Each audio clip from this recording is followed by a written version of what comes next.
Hello, this is TW. Welcome back. Before we get into the story, please subscribe to my channel if you haven't yet.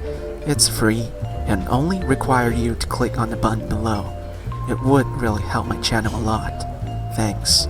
Well then, let's start by turning down the background, shall we?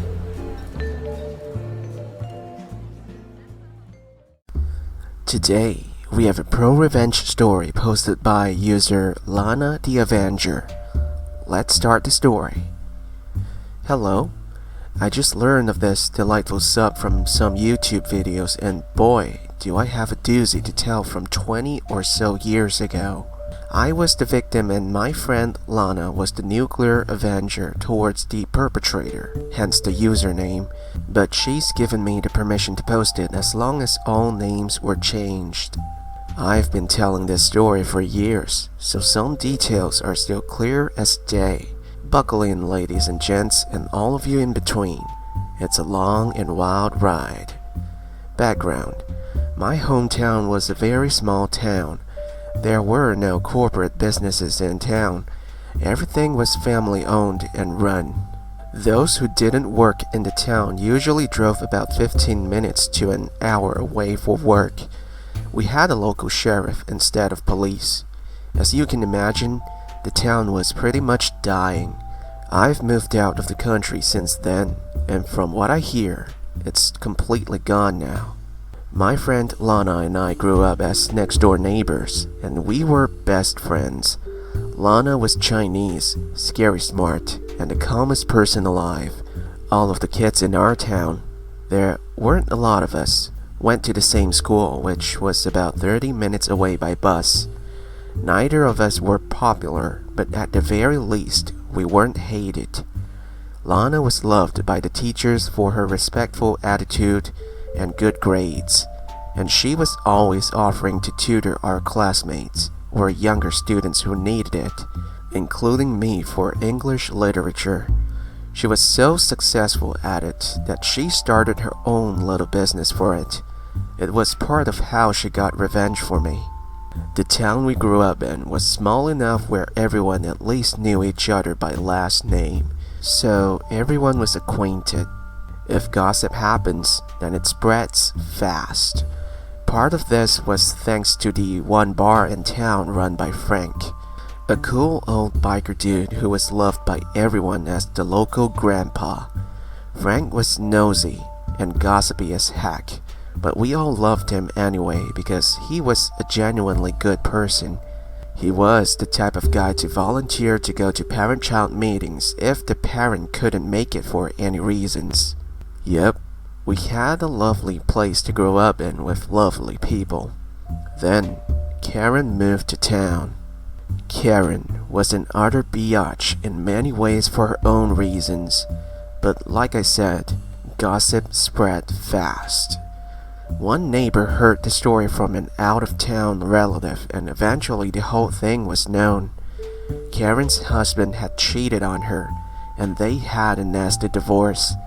They had one son, Nick, who was the same age as us, and Karen got custody somehow.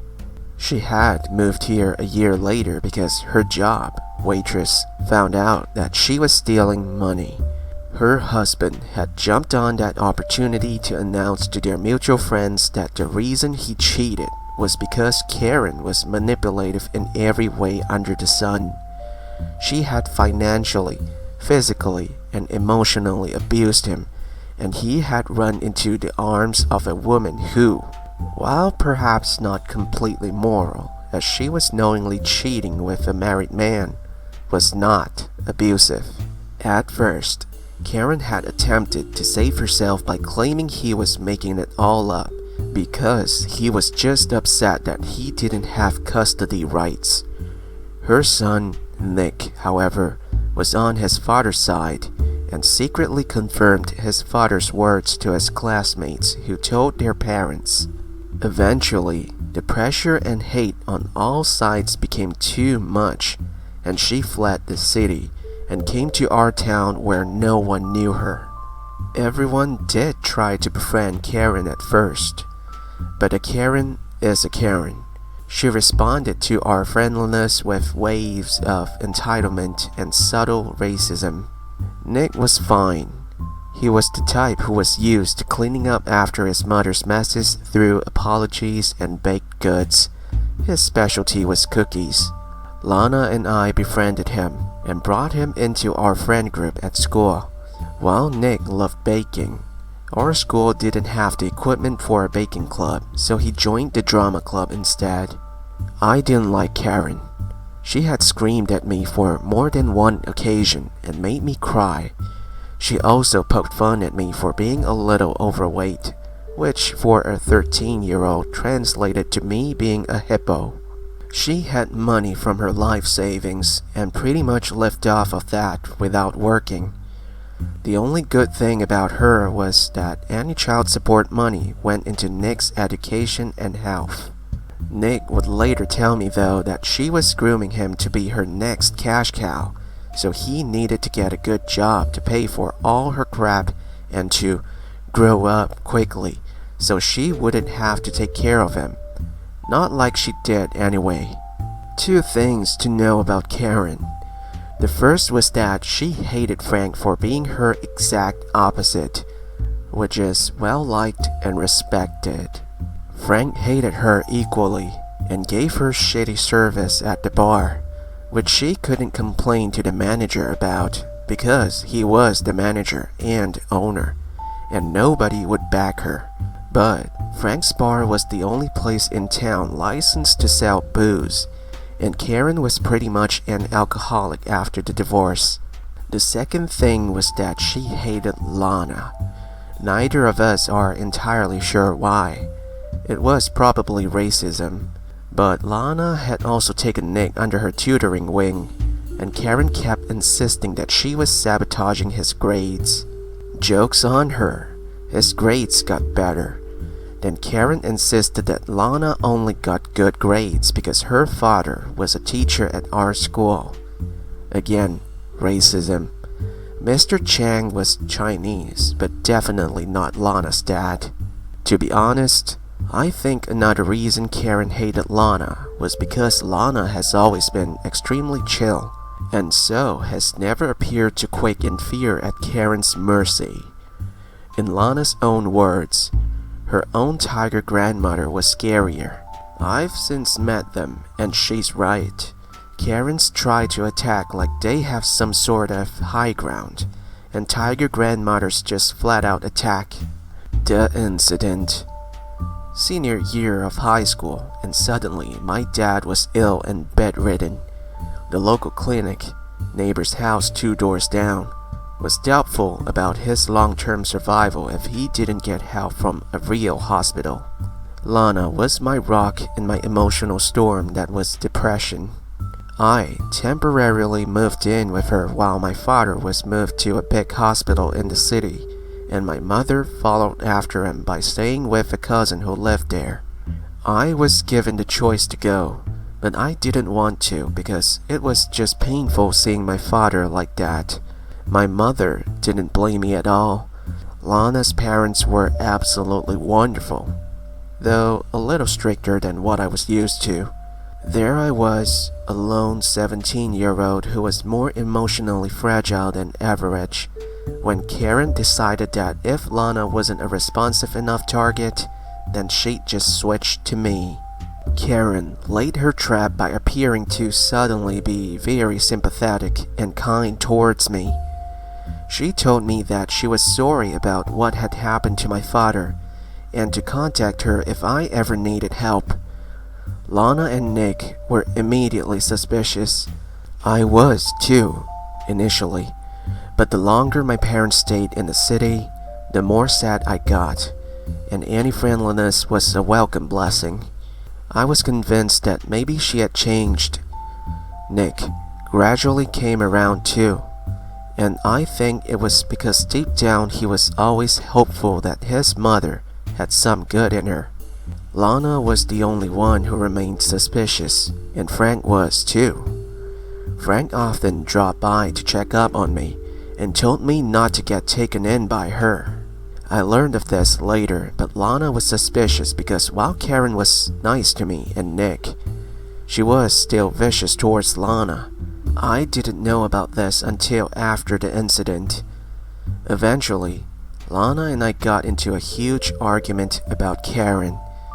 Lana pointed out that Karen was probably up to something, and I snapped back that she was just jealous since Karen had always been mean to her. Thinking back on it, my argument sounded scarily like Karen's, and I still kick my teen self for not realizing it. Due to this argument, I moved back into my own house, but being alone in the house was really difficult. Nick always dropped by to help me with any chores that needed doing. Even though Lana and I weren't talking, she would still leave me some leftover food from her parents on my doorstep. Frank tried to get us to make up, but I was stubborn. One weekend, Karen shows up instead of Nick, and Karen says that Nick was taking care of yard work at their house, so she'd helped out instead. I thanked her for the help, and this was where my naive stupidity came in. This was the time of month my family usually did a deep clean of the house, and I was nervous about having to do it all myself, so I was glad that extra help showed up. I show her around the house and explain how my family cleaned things, dusting, vacuuming, wiping down, etc. Karen's nodding and commenting on my family's nice stuff. Red flag. We go downstairs, and while I'm vacuuming, Karen's wiping down the windows. She eventually tells me that she's done all the ones on the first floor, so that she'd go up to the second. I say, okay, and ask her to clean the banister after she was done with the windows. She says okay and goes up and out of my sight. I didn't notice until Monday that my mother's jewelry was missing, and the stash of emergency money my dad kept in his drawer was gone. I only learned about it when Frank suddenly dropped by after I got home from school and asked if I had given Karen my mother's silver bracelet. To my horror, I discovered that Karen had taken my mom's jewelry, sold some of it to a pawn shop in the city, and used both that and my family's emergency money to load up on booze. Luckily, I got the money back because Frank had put it all to the side to ask me about it. It was the only reason he actually sold booze to her. But I was badly shaken, betrayed, furious, and felt stupid for trusting her. Frank warned me not to confront her alone, and I promised I wouldn't. He told me to wait for Lana or Nick or Lana's parents. He said that he would go himself, but he had left with his bar still open for business with the sheriff watching the register. But after he left, my fury got the better of me, and I went right to her house to confront her. She was wearing my mother's bracelet still. She just laughed nastily in my face and called me a stupid and gullible little girl. She told me that I deserved it because I had been dumb enough to believe her, and then she dropped a horrible lie that hit me like a bombshell. She told me that my father was just faking his sickness, and he and mom were living in the city without me. When I asked her what that meant, she gave me a dramatic sigh and said, "They abandoned you, you stupid little cunt. They didn't want you anymore. They dumped you on that, insert racist words towards Chinese here, family, so that they didn't have to deal with your fat ass. Everyone knows about it but you." Then she slammed the door in my face, and I heard her laughing to herself. Now, that was a lie. My parents didn't abandon me, but I was 17, alone at home, and admittedly suffering from minor abandonment issues because they had been gone for so long and because my dad was dying. I completely broke on Karen's doorstep and started sobbing my eyes out. Nick found me there. He had been at Lana's for tutoring, and he immediately carried me home before going back to confront his mother. I cried so hard that I passed out on my couch. When I woke up, it was nighttime and both Lana and Nick were quietly discussing something in the kitchen. They stopped when I stepped into the room. I hadn't heard anything they said, but Nick looked noticeably pale. Lana was as unflappable as ever and merely gave me a big hug and told me that she'd take care of things. Cons. This was the night that Nick started to avoid Lana a little bit. He would admit to me later that this and revenge that would follow would forever change his perception of her. He still went along with her plan, but it was the fact that she had devised it and accurately calculated the results that scared him. In his own words, her mind works in ways that terrify the shit out of me. Pros. Nick confessed to me that night. Lana had left. He told me that the reason Karen had changed her target from Lana to me was because he had admitted to having a crush on me. Karen had deemed me unfit for a son and decided to destroy my self-confidence. I was seething, but I did get my first kiss, and I got my mom's bracelet back. I've gotten this question before, so I'll just answer it. Why didn't we tell the sheriff? Nick, on Lana's instruction, had pleaded on his mother's behalf and truthfully said that he had gotten my bracelet back and he'd go with me to get back the stuff from the pawn shop. The sheriff always felt really sorry for Nick, so he agreed. Frank was reluctant to let it go, but he didn't want to give Nick a tougher time. We got back all my mother's stuff, and I'm pretty sure she still doesn't know about what happened to this day. The revenge. For the next few days, I would barely see Alana around. She always seemed to be working on something, but she assured me that we were cool and that she'd explain later. Sometimes I'd catch her talking about something with Nick looking noticeably uncomfortable. Then, the theft around town started. Everyone was suddenly missing something. Some people lost prescription drugs, some lost money, some lost jewelry. The major thing was when Frank's bar was broken into repeatedly, and bottles of alcohol kept going missing.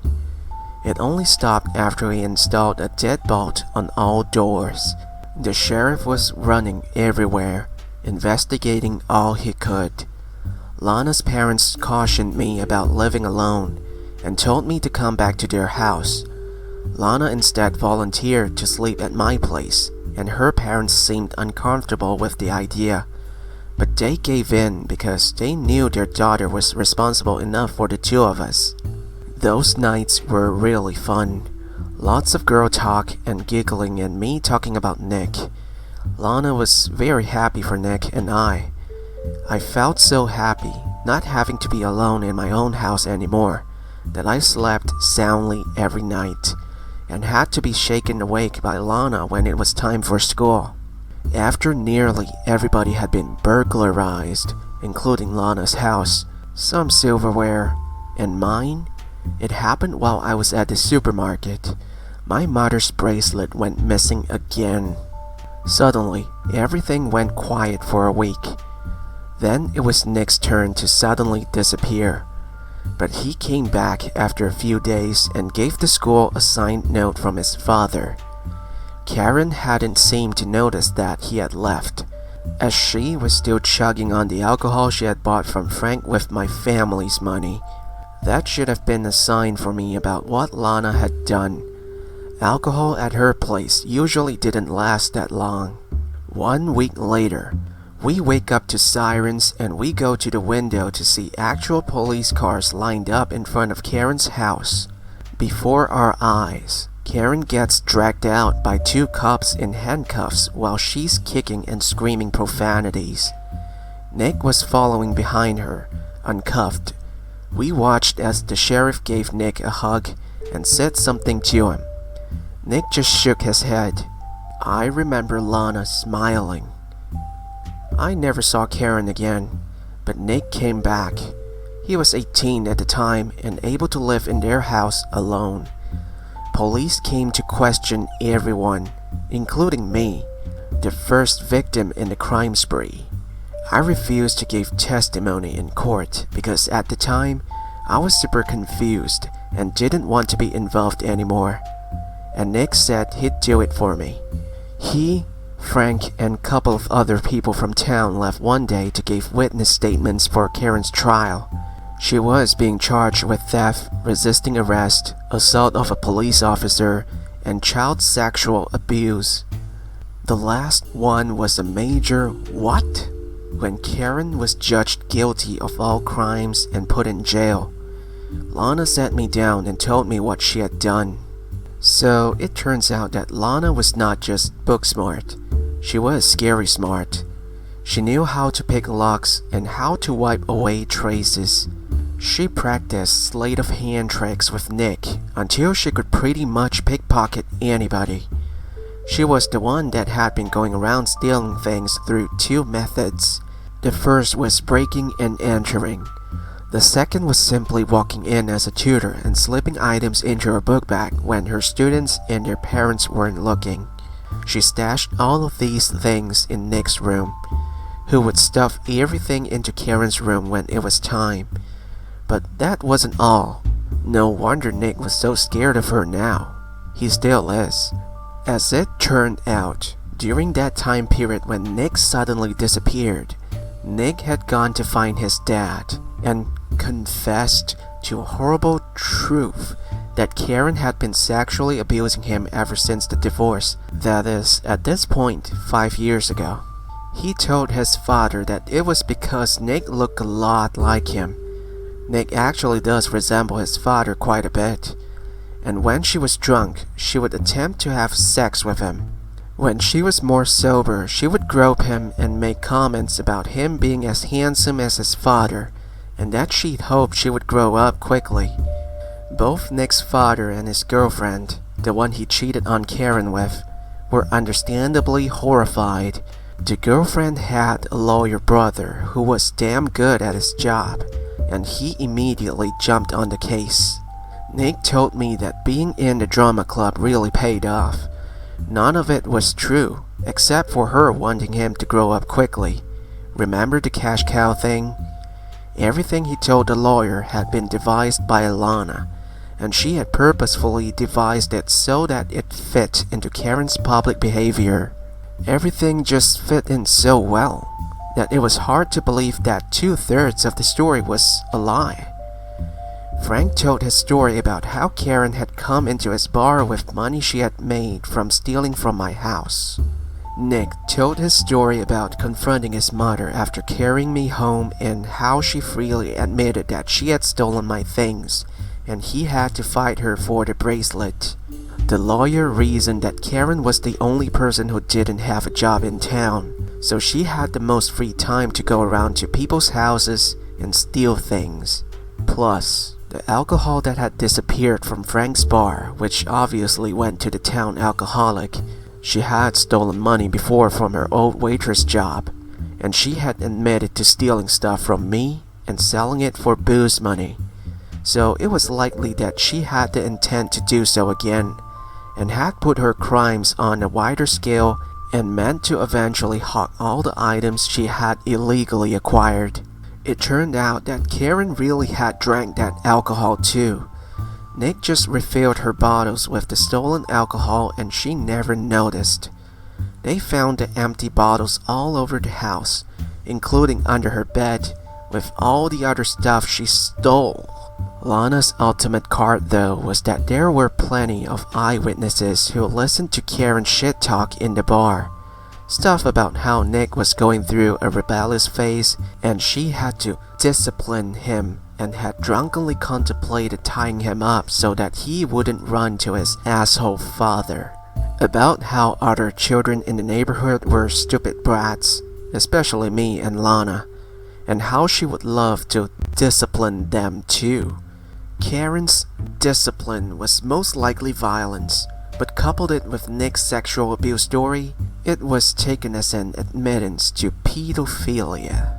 Lana had heard about this previously from Frank ranting about what a shameless biatch Karen was, and decided that it was perfect to use for her purposes. She had crafted everything to have at least a grain of truth. In other words, Karen got sent to prison under the label of a sexual offender, all because she stole some of my mom's jewelry and lied to me about my parents. Epilogue, just to get it out of the way. 1. My dad unfortunately passed away after a very long fight. My mother went through her own bout with depression and ended up moving out of that town. I was in university in the next state over at the time, so she found a place nearby for the both of us to live in, starting from my junior year. I was in the dorms before that. We both moved out of the country after I graduated. She's a lot better now, but she refuses to date anyone else. Wears her silver bracelet every day because it was a gift from my father. 2. Lana would go on to get a degree in education and then moved out of the country to teach overseas. Her parents eventually also moved out of that town and eventually went to live and take care of Lana's tiger grandmother on the West Coast. Her grandmother was the only other person she revealed this revenge story to. Her grandmother was pleased and would call her my general in Chinese. Her parents still don't know why. We're still in touch. 3. Nick would leave town almost immediately after Karen went to jail to live with his father and eventual stepmother. We kept a long-distance relationship before he finally broke it off and admitted that he was too scared of Lana and what she could do if he ever disappointed me. After what she had done to his mother, I didn't blame him and said I was fine being friends. He runs his own bakery now, married with a daughter and another child on the way. 4. Frank passed away at the ripe old age of 80. He was about 68 when this whole event occurred. R.I.P. old friend. You were my grandfather in spirit. 5. I'm fairly certain that Karen's dead. Nick and her father and entire family cut her off and never visited her, and even if she's still alive, they don't know and don't care. I don't live in the States anymore, so I don't care either. 6. This is another question I've gotten. Why did Nick's stepmother's lawyer brother do nothing to help when Nick's parents were divorcing? Long story short, it was because her brother disapproved of infidelity. Yes, Karen was an asshole, but yes, they were still married. But he immediately jumped on board when he heard that there was a kid being sexually abused, so he's a good guy. Hope you enjoyed my story. It's made Lana something of a celebrity among my friends, and they're gobsmacked when I put her on Skype or Zoom, these days at least, to talk to them. I don't think they ever quite believed that she was real before that. Edit. I realized that I forgot to add something about the sexual abuse before a couple of comments reminded me. Already made a responding comment below, but I'll put it up here too. At that time, Nick told me that none of what he told the lawyer was true. About a year afterward, we were already broken up. He called me up and told me that there was some partial truth to the sexual abuse, but it was more like sexual harassment. When Karen got really pissed drunk, she'd mistaken him for her ex-husband. Again, they looked very alike. She'd either fly into a rage and try to hit him, or she'd attempt to seduce him. She had pushed him down a few times. He always managed to escape, and it never quite clicked in his mind that it was something abusive or predatory because he just thought it was one of her drunk episodes. He never told me because that's not something you tell your crush. But he had told Lana, and he probably regrets it. He told me about it because he was starting therapy and had only come to the realization that drunk or not, it was still abusive. And that's the end of the story. Whoa, Karen really did step on a big landmine this time.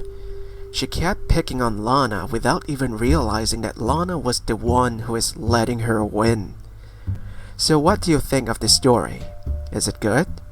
Let me know in the comment section down below, and please give me a thumbs up to show me some support, because yeah, it's only a 30-minute story, but recording it took hours. Yeah, you heard it right. This particular recording alone took 4 to 5 hours. You know, checking if I read things right, re-record it if it didn't sound right, or when I got the sentences wrong and stuff. The time consumed adds up. So show me some support and subscribe to my channel if you haven't yet. It's free, so do it, please. So, did you press the subscribe button below the video? Thank you very much. It gave me the motivation I need to keep recording. You won't be disappointed. We'll see you again next time. Have a great night.